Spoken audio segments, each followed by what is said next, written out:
পুলিশরাও কিন্তু এসেছে। আপনারা দেখছেন এখানে কিন্তু যে নির্বাহী ম্যাজিস্ট্রেট এবং লালমনিরহাট জেলার পুলিশ সুপার সহ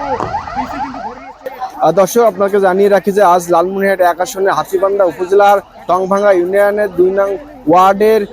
যে কসাইটারি রয়েছে সেই কসাইটারিতে কিন্তু বিএনপি এবং জামাতের মধ্যে সংঘর্ষ হয় এটি, এবং এই সংঘর্ষে কিন্তু বিএনপি এবং জামাতের প্রায় ১৫ জন নেতাকর্মী কিন্তু আহত হন, এবং এই ঘটনা কিন্তু বিএনপি এবং জামাত একে অপরকে দায়ী করছেন। আরেকটি কথা জানিয়ে রাখি যে এই ঘটনা কিন্তু ঘটনার পরে কিন্তু সেখানে পুলিশ যান এবং পুলিশ গিয়ে কিন্তু ঘটনা প্রায় নিয়ন্ত্রণে আনেন। আরেকটি কথা জানিয়ে রাখি যে এই ঘটনার সূত্রপাত যেটি আমরা জানতে পেরেছি বিএনপি বা জামাতের সমর্থকদের কাছ থেকে, যেটি জামাত সমর্থক যেটি বলেছেন যে জামাতের যে এক মহিলা কর্মী রয়েছে সেই মহিলা কর্মী কিন্তু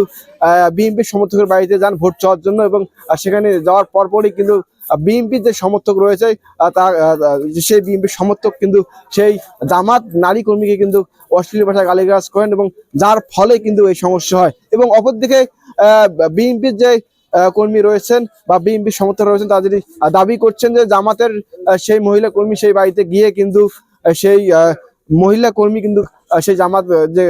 জামাতের যে মহিলা কর্মী রয়েছে সেই জামাতের মহিলা কর্মী কিন্তু বিএনপির সমর্থককে অশ্লীল ভাষায় গালিগালাজ করেন এবং উস্কানিমূলক কথাবার্তা বলেন, যার ফলে এই সংঘর্ষ হয়। তবে আসল ঘটনা কোনটি সেটি কিন্তু এখন পর্যন্ত জানা যায়নি, এবং এই ঘটনায় কিন্তু ওই এলাকায় উত্তপ্ত অবস্থান করছে। এবং আরেকটি কথা জানিয়ে রাখি যে দফায় দফায় কিন্তু প্রায় ১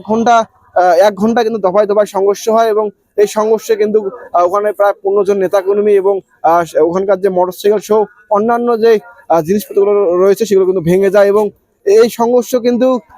লাঠি ছোটা সহ এবং ইট পাটকেল মেরে কিন্তু এই সংঘর্ষ হয়, এবং পুলিশ গিয়ে এই ঘটনার নিয়ন্ত্রণে আনে। এবং আরেকটি কথা জানিয়ে রাখি যে ঘটনা ঘটার সঙ্গে সঙ্গে কিন্তু লালমনিরহাট জেলা প্রশাসক এবং পুলিশ সুপার ঘটনাস্থলে যান এবং ঘটনার নিয়ন্ত্রণে আনেন। এবং এখন পর্যন্ত কিন্তু টংভাঙ্গা ইউনিয়নে পুলিশ, বিজিবি, র্যাব এবং সেনাবাহিনী কিন্তু অবস্থান করছেন, এবং এলাকাবাসী যদি বলছেন যে আমরা চেয়েছিলাম একটি সাধারণ এবং উৎস উদ্দীপনা নিয়ে একটি ভোট গ্রহণ হবে, তবে এরকম উত্তপ্ত অবস্থা হবে সেটি আমরা আশা করিনি, এবং এই ঘটনাকে কেন্দ্র করে সাধারণ মানুষের ভোট দিতে যাবে কিনা সেটি নিয়ে কিন্তু সন্দেহ যাচ্ছে। দর্শক, এই ছিল লালমনিরহাটের সর্বশেষ খবরাখবর।